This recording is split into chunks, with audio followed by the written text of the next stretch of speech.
Hello friends, आपका स्वागत है हमारे चैनल एवरीडे न्यू में। दोस्तों आरआरसी लेवल 1 की ज्वाइनिंग के रिगार्डिंग दोस्तों लेटेस्ट अपडेट आए हुए हैं। देखिए खुशखबरी है, अभी ट्रैक मेंटेनर ग्रेड 4 का भी ज्वाइनिंग की इन्विटेशन यहाँ पे आरआरसी से आना शुरू हो चुका है। फ्रेंड्स तीन आरआरसी और डिवीजन से अभी ज्वाइनिंग लेटर आ चुके हैं और डॉक्यूमेंट्स काफी सारे यहाँ पे भेजे गए हैं। तो आइए जानते हैं कि बाकी सारे डॉक्यूमेंट को कैसे बनाने हैं और क्या क्या डेट यहाँ पे रिपोर्टिंग का दिया गया है। HRMS फॉर्म कैसे भरने हैं, मैंडेट फॉर्म कैसे बनाने हैं, NPS कैरेक्टर सर्टिफिकेट अटेस्टेशन सब कुछ हम लोग देखेंगे। तो चलिए वीडियो को शुरू करते हैं। इससे पहले मॉक टेस्ट के लिए जिन्हें भी टेस्ट बुक पास बाई करनी है उनको अभी बहुत अच्छी डील मिल रही है। देखिए लिमिटेड टाइम ऑफर है सिर्फ और सिर्फ आज के लिए फ्रेंड्स। यहाँ पे काफी लोएस्ट प्राइस में ईयरली टेस्ट बुक पास मात्र आप लोग 269 रुपए में बाई कर सकते हो। इसको यहाँ पे बाई करते समय कूपन कोड में न्यू टाइप करते हो NEW, तुरंत ही आपको एक्स्ट्रा 10% ऑफ मिल जाएंगे। इसके बाद जितने गवर्नमेंट एग्जाम है, रेलवे, SSC, बैंकिंग, लगभग 670 प्लस डिफरेंट एग्जाम्स के 36,000 प्लस अपडेटेड मॉक टेस्ट आप लोग लगा सकते हो। तो वीडियो के डिस्क्रिप्शन बॉक्स में लिंक मिल जाएगा, वहां से चेक कर लीजिएगा और जरूर इस ऑफर का फायदा आप लोग उठा लीजिएगा, बाई कर लीजिएगा।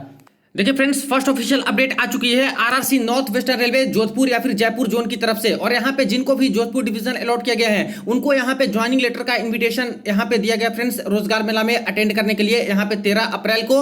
और देखिए कल यहाँ पे पॉइंट्समैन वाले पोस्ट पे जिनको जिनको यहाँ पे मिला था उनको इन्विटेशन मिल चुका है। और अभी जाकर ट्रैक मेंटेनर ग्रेड 4 का पोस्ट जिनको जिनको मिला है लेवल 1 के अंतर्गत उनको भी यहाँ पे इन्विटेशन मिलना शुरू हो चुका है। ईमेल पे इस तरह से अपडेट भेजे गए हैं। Congratulations on being selected for appointment to track maintainer grade 4, government of India, you are invited to attend the Rozgar Mela event that will be virtually addressed by the Honorable Prime Minister. This will be followed by formal handing over the appointment letter। यानी आपको वहां पे जाना है रोजगार मेला में, इस जगह पे जो एड्रेस दिया गया है और वहां पे हैंड ओवर किया जाएगा आपको हैंड टू हैंड दोस्तों यहाँ पे joining letter. Please do ensure that you are seated at the venue, जो कि ये वेन्यू दिया गया है सुबह 7 बजे 13/4/2023 के डेट में आपको यहाँ पे पहुंचना ही होगा। इस तरह से बात करें तो यहाँ पे वेन्यू दे दिया गया है। इसके बाद बात करें तो कॉन्टैक्ट पर्सन, इस तरह से जो आपके असिस्टेंट पर्सनल ऑफिसर होंगे जो ज्वाइनिंग की प्रक्रिया कंप्लीट कराएंगे उनके मोबाइल नंबर सब कुछ दिया गया है। यहां से कांटेक्ट करके सब कुछ क्लियर कर सकते हो। और जिनको ज्वाइनिंग लेटर मिलने वाली है उनका इस तरह से सारा कुछ डिटेल आ रहा है। तो इसका भी PDF आ चुका है फ्रेंड्स। टेलीग्राम ग्रुप पे ज्वाइन कर लीजिएगा। जिनको जिनको ट्रैक मेंटेनर का पोस्ट मिला है और जिनको भी इस तरह से ईमेल मिले हैं उनको यहाँ पे पहुंच के जाना होगा। यहाँ पे रोजगार मेला के तहत यहाँ पे ज्वाइनिंग दी जाएंगी। अब दोस्तों सेकंड आरआरसी जोन का देखिए, यहाँ पे आरआरसी हुबली जोन के जो कैंडिडेट है उनका भी ज्वाइनिंग आना शुरू हो चुका है। कल ही मैंने RWF यानी कि रेल व्हील फैक्ट्री के अंतर्गत कुछ छात्र को जो ज्वाइनिंग मिला था उसका सारा डॉक्यूमेंट के बारे में बताया था। और आज भी देखिए यहाँ पे कई सारे छात्र को ज्वाइनिंग ईमेल पे भेजे गए हैं 11 बजे। यहाँ पे recruitment for the post of assistant workshop यानी C1 मेडिकल वाली पोस्ट पे भी दोस्तों छात्र को यहाँ पे ज्वाइनिंग मिलनी शुरू हो चुका है, मैकेनिकल इन RWF rail wheel factory Hubli zone के अंतर्गत। और यहाँ पे इस तरह से ईमेल करके बताया गया है, डियर, जो कैंडिडेट के नेम है, congratulations on your appointment for the post of assistant workshop mechanical RWF in level 1, इस तरह से करके बताया गया। और यहाँ पे जाके पहुंच के जो रोजगार मेला है उस डेट तक पहुंच के और जो डॉक्यूमेंट भेजे गए हैं उसको बना के आपको पहुंचना होगा। जो भी डेट दिया गया है आपको ज्वाइनिंग लेटर में, जिस डेट में बुलाया गया है उस डेट तक। तो यहां से भी अपडेट आ चुका है। देखिए मैसूरू डिवीजन से भी यहाँ पे कई सारे छात्र का ज्वाइनिंग मिल चुका है, RWF से भी मिलना शुरू हो चुका है। अभी और कई सारे डिवीजन है फ्रेंड्स हुबली जोन के अंतर्गत, उनका भी यहाँ पे ज्वाइनिंग आना शुरू हो जाएगा और ईमेल के माध्यम से ही सबसे पहले अपडेट दिया जा रहा है। और बाकी देखिए यहाँ पे बाई स्पीड पोस्ट भी आपके पते पे भी यहाँ पे ज्वाइनिंग लेटर बाद में भेजे जाते हैं। जैसे कि इसी ईमेल में नीचे देखिएगा तो मेंशन है, in this connection please find attached here with an offer of appointment. यानी ईमेल पे ही ज्वाइनिंग इनको भेज दिया गया है और बाकी सारे डॉक्यूमेंट भी भेज दिए गए हैं जिसको बनाना होगा, जैसे attestation form, character certificate, identity certificate और जो जो डॉक्यूमेंट भेजे होंगे सब कुछ का मैंने डिस्कशन कर दिया है प्रीवियस के कई सारे वीडियो में। उनको देखते हुए उनसे रेफरेंस लेके आप लोग सारे डॉक्यूमेंट बना के तैयार रखिएगा और जो रिपोर्टिंग टाइम दिया जाए उस दिन आपको जाके रिपोर्ट करना है। अब नेक्स्ट ज्वाइनिंग की अपडेट देखिए, जो कि यहाँ पे आज ही छात्र को यहाँ पे अपडेट आ चुके हैं। Appointment to the level 1 post as assistant workshop at central workshop Ponmalai. तो यहाँ पे देखिए साउदर्न रेलवे के जो छात्र हैं उनको ये वर्कशॉप दिया गया है और यहाँ से भी जितने सारे छात्र को अलॉट किया गया है सभी को ज्वाइनिंग लेटर भेजे गए हैं ईमेल के माध्यम से। यहाँ पे देख सकते हो, dear candidate, you have been selected through RRC and allotted to Central Workshop Ponnamalai for the post of assistant workshop in level 1. All necessary documents have been mailed in this as attachment। और सारे document यहाँ पे भेजे गए हैं और सब कुछ आपको बनाना होगा दोस्तों। एक एक करके सभी डॉक्यूमेंट को भी हम लोग देखेंगे और काफी सारे डॉक्यूमेंट एक्स्ट्रा भी भेजे गए हैं यहाँ पे। देखिए, you are to complete the attestation form, जैसा कि अटेस्टेशन फॉर्म यहाँ पे भर के लेके आना होगा। Attestation form to gazetted officer in 2 different certificate of character, यानी कैरेक्टर सर्टिफिकेट बनाना है जो कि 2 अलग अलग गजेटेड ऑफिसर से सिग्नेचर कराने होंगे। मैंडेट फॉर्म भी भेजा गया है, उसको भर के आपको लेके आना होगा। Report to this office on the date mentioned in your specimen offer along with all necessary documents as mention therein, और सारे के सारे ओरिजिनल डॉक्यूमेंट्स भी लेके आने हैं, सबका फोटोकॉपी भी आपको लेके आना है जिस दिन आपको बुलाया जा रहे हैं। Venue is under date of report बोले गया है कि 19/4/2023 के डेट में इन सभी छात्रों को पहुंच के ज्वाइनिंग की प्रक्रिया कंप्लीट करानी है। वेन्यू बता दिया गया है, इस जगह पे आपको जाके अपना त्रिची के अंतर्गत ज्वाइनिंग कंप्लीट करानी है। और कॉन्टैक्ट पर्सन के बारे में बता दिया गया कि जो आपका एपीओ होंगे, असिस्टेंट पर्सनल ऑफिसर और बाकी सारे जो ज्वाइनिंग ऑफिसर, उनके नंबर दे दिए गए हैं, यहां से डायरेक्ट कॉन्टैक्ट करके आप लोग पूछ सकते हो। सारे कुछ सवाल जवाब ज्वाइनिंग लेटर से संबंधित, डॉक्यूमेंट से संबंधित सब कुछ ये लोग क्लियर कर देंगे। In case of queries you में कॉन्टैक्ट द अबव स्टाफ, कोई क्वेरी आती है तो यहाँ पे जो नंबर दिए गए हैं सुबह 10 से लेके शाम 5 बजे तक, मंडे टू फ्राइडे, यहाँ पे कॉन्टैक्ट करके सब कुछ पूछ सकते हो। अब बहुत सारे डॉक्यूमेंट यहाँ पे भेजे गए हैं, तो देख लेते हैं कि कौन कौन से डॉक्यूमेंट कैसे आपको बनवाने होंगे। अब देखिए, सबसे पहला जो डॉक्यूमेंट भेजा गया है वो है अटेस्टेशन फॉर्म का प्रोफोमा। तो अटेस्टेशन फॉर्म कैसे आपको भरने हैं पहले के कई वीडियो मैंने बता रखा है, और इसमें बिल्कुल सही सही इन्फॉर्मेशन देनी होती है। कोई चीज अगर छुपाने की कोशिश करते हो, यहाँ पे गलती इन्फॉर्मेशन देते हो, तो आपकी कभी भी जॉब जा सकती है, बाद में पता चलता है तो, और आपके ऊपर लीगल एक्शन भी लिया जा सकता है। यहाँ पे आपको आपका जो फोटो है, बस एक फोटो लग जाता है, recent colour passport size photo.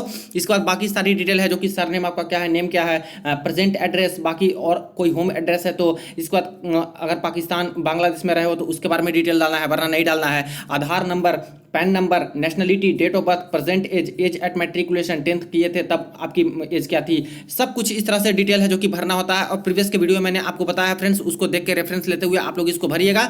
और दो सेट्स ऑफ फोटोकॉपी निकलवा के अपने हैंड राइटिंग से ब्लैक पेन से ही इसको भर के सिर्फ जमा वहां पे करना होता है। तो ये तो लगेगा ही आपका। इसके बाद लास्ट में क्या करना है कि signature of the candidate, date और प्लेस यहाँ पे लिख देना है। यहाँ पे आपको कुछ नहीं खाली छोड़ देना है, to be filled by office के द्वारा फिल किया जाएगा। नेक्स्ट है सर्टिफिकेट ऑफ कैरेक्टर। तो कैरेक्टर सर्टिफिकेट के बारे में इन्होंने ईमेल में ही बोल दिया है कि किसी भी 2 गैजेटेड ऑफिसर से उस पर सिर्फ और सिर्फ सिग्नेचर लेना है। तो एक यहाँ पे प्रोफोमा दिया है, तो इसी का 2 कॉपी निकलवा लीजिएगा। और सबसे पहले किसी एक गैजेटेड ऑफिसर से इस पर सिग्नेचर ले लेना है, आपका सारा कुछ डिटेल आता है।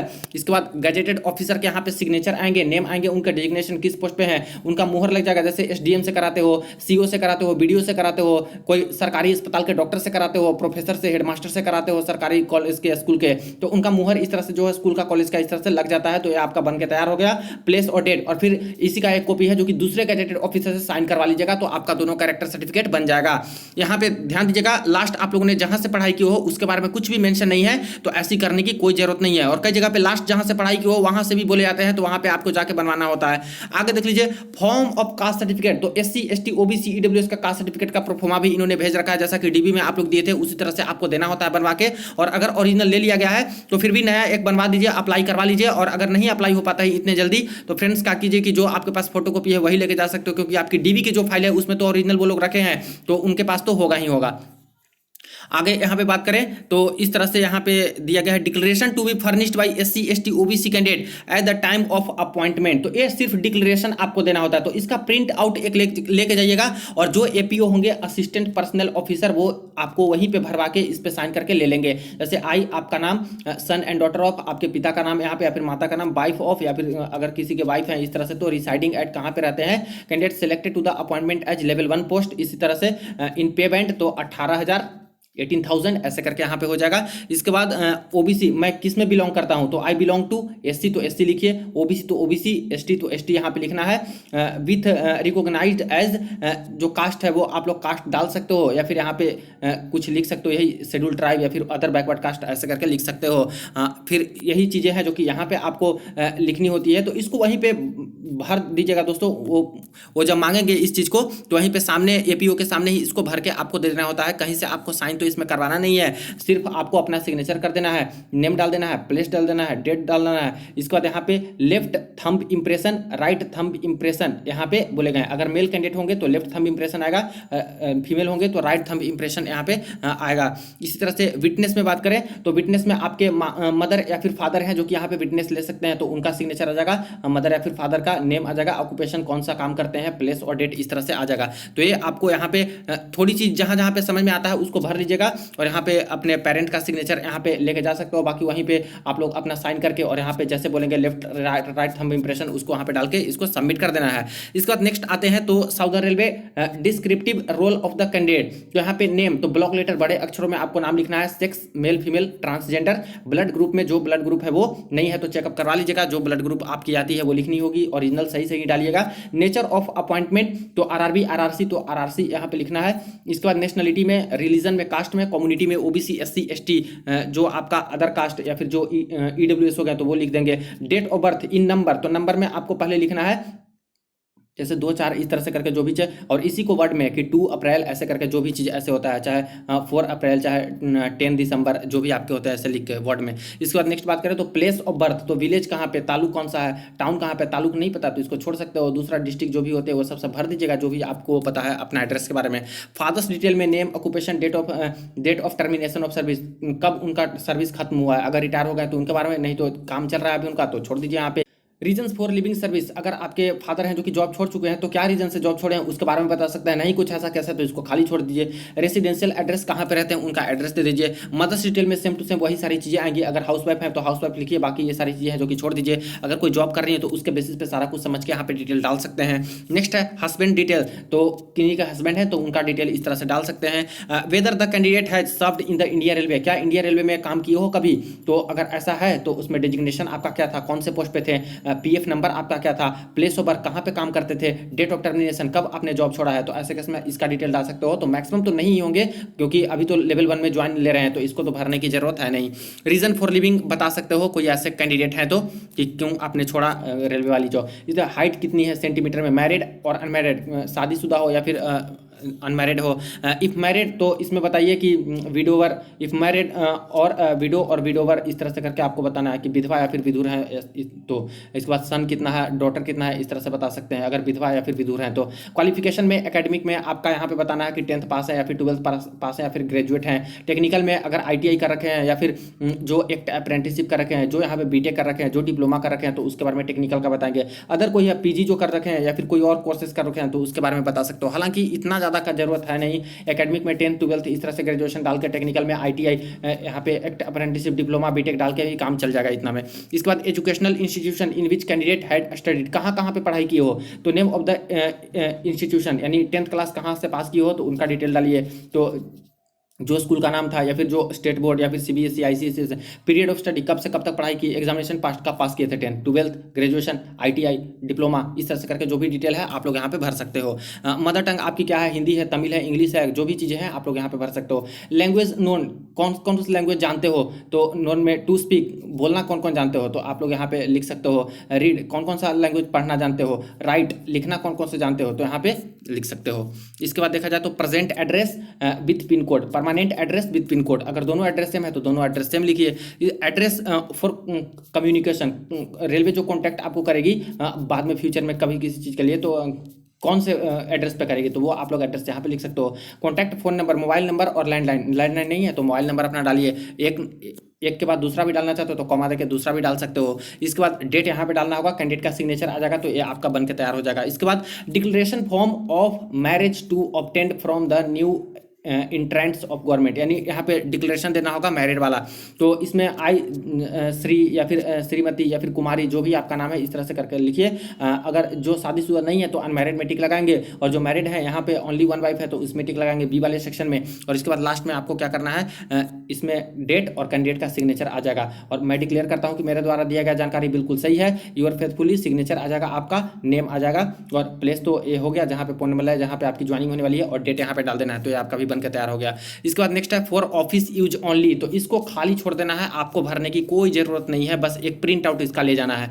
नेक्स्ट है प्रोफोमा फॉर HRMS पोर्टल। अब देखिए फ्रेंड्स, यहाँ पे जब NPS फॉर्म भराया जाता है इसके बाद प्रान नंबर आपको दिया जाता है, प्रान नंबर जिसको बोलते हैं, तो ये सब जब आपकी ज्वाइनिंग हो जाती है तो HRMS पोर्टल में सब कुछ भरवाया जाता है, जिससे कि आप सैलरी देख पाओ, ऑनलाइन सब कुछ चेक कर पाओगे कि आपका कितना कटा है, क्या डिडक्शन हुआ है। तो वो HRMS पोर्टल पे सारा डिटेल डालना पड़ता है अपना। तो आपका एक पोर्टल दे देते हैं जिसमें लॉगिन करके सब कुछ अपना सारा डिटेल, सैलरी किस मंथ में कितना कितना मिला, सब कुछ देख सकते हो। तो उसके लिए बेसिक इन्फो मांगे जाते हैं। तो अभी तो इंप्लॉई नंबर आपको मिला नहीं है 11 डिजिट का, जब ज्वाइन कर लीजिएगा तभी इंप्लॉई आप लोग कहलाओगे, तो इसको खाली छोड़ देना है। Employee name in Aadhaar card, तो आधार कार्ड में आपका नाम क्या है वो डाल दीजिए। आधार नंबर 12 डिजिट वाला डाल दीजिए।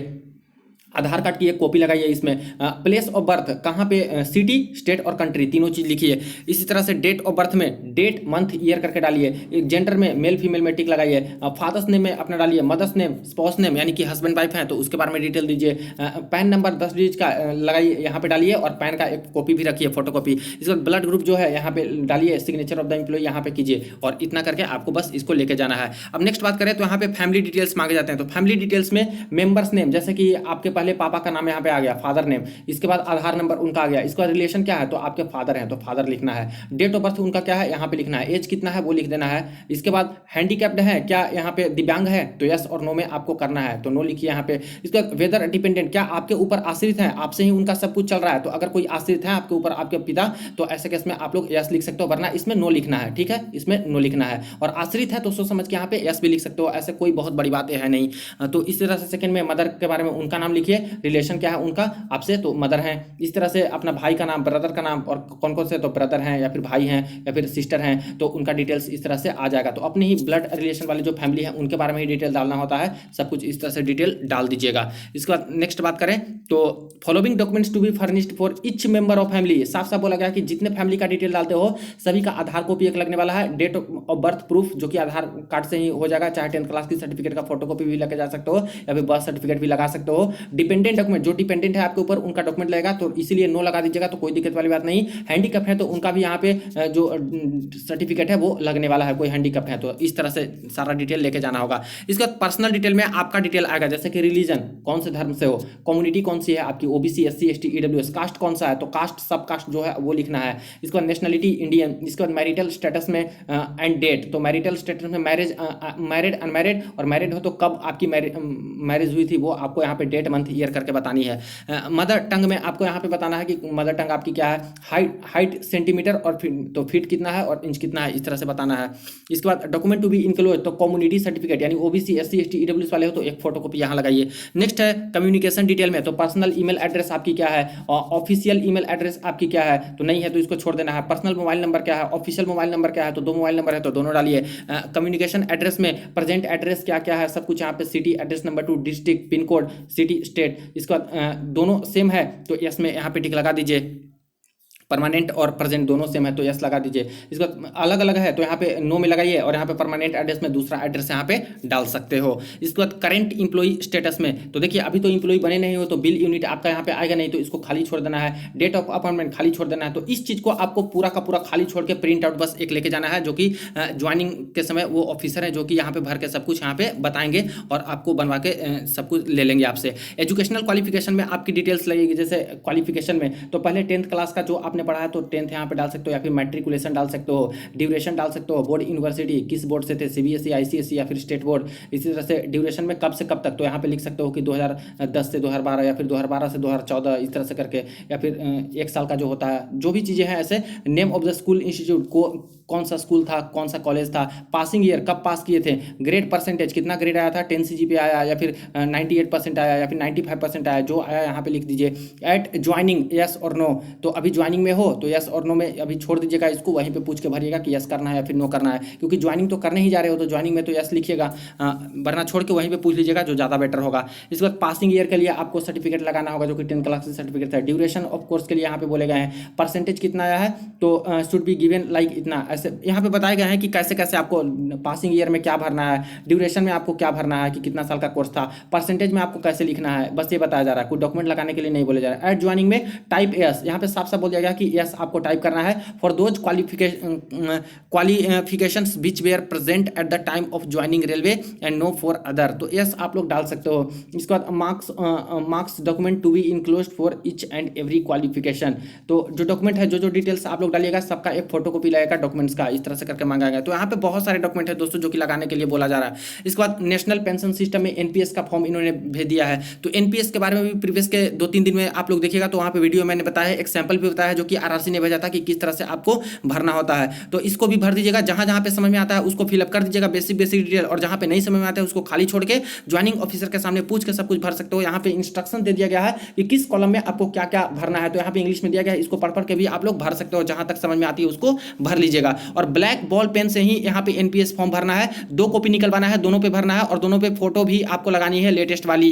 इसके बाद यहाँ पे नीचे बात करें तो मैंडेट फॉर्म यहाँ पे भेजा गया जिसमें आपके बेसिक डिटेल आएंगे और जो अकाउंट पासबुक बैंक ये सब पैन कार्ड सब कुछ आएगा, जैसे candidate name, candidate father name, candidate mother's name, candidate permanent address, candidate temporary address, date of birth आपकी, जेंडर कौन सी है, इसके बाद कम्युनिटी कास्ट नेम, इसके बाद रिलीजन आपका आएगा, मैरिटल स्टेटस में आएगा, इसके बाद कैंडिडेट हस्बैंड या फिर वाइफ नेम, इसके बाद दिव्यांग है तो यस और नो, इसके बाद नेचर ऑफ डिजेबिलिटी, तो कितना % डिजेबिलिटी है, अगर दिव्यांग है तो 40% या फिर 40% के एबव या फिर 40% से बिलो, आगे देखिए या फिर 60% या फिर 70% जो भी चीज़ें होती है। ऑक्यूपेशन में कौन सा पेशा आपका है तो गवर्नमेंट इंप्लॉई आप लिखिएगा, क्योंकि आपके बारे में डिटेल पूछा जा रहा है, तो आप तो गवर्नमेंट इंप्लॉई बन जाओगे। इसके बाद एजुकेशनल क्वालिफिकेशन आपकी क्या है, तो 10th पास, 12th पास, ग्रेजुएशन, बीटेक जो भी चीज़ें हैं आप लोग लिखिए यहाँ पे। इसके बाद टेक्निकल क्वालिफिकेशन में आपकी क्या है, तो डिप्लोमा है, आईटीआई है, एक अप्रेंटिसशिप है, बीटेक है, जो भी टेक्निकल क्वालिफिकेशन है तो है, वरना नहीं है तो यहाँ पे मत लिखिए।